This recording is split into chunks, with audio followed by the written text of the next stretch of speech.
It's been very wonderful, and it's at least out of stress of the road, going on the road, it's like sitting on the road for hours, and there's hold-ups and every other thing. And I've always been looking forward to seeing how it looks like, what it will be like. We having the train in Nigeria, moving from one location to the other instead of the road. It was messy.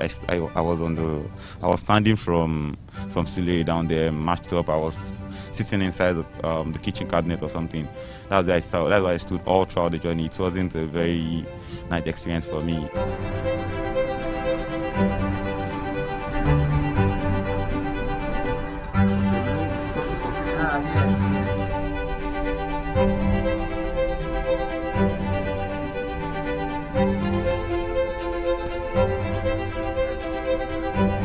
The passenger volume is increasing on a daily basis. The standard gauge from the port to Ibadan was supposed to have an ICD in Ibadan, an Inland Container Depot.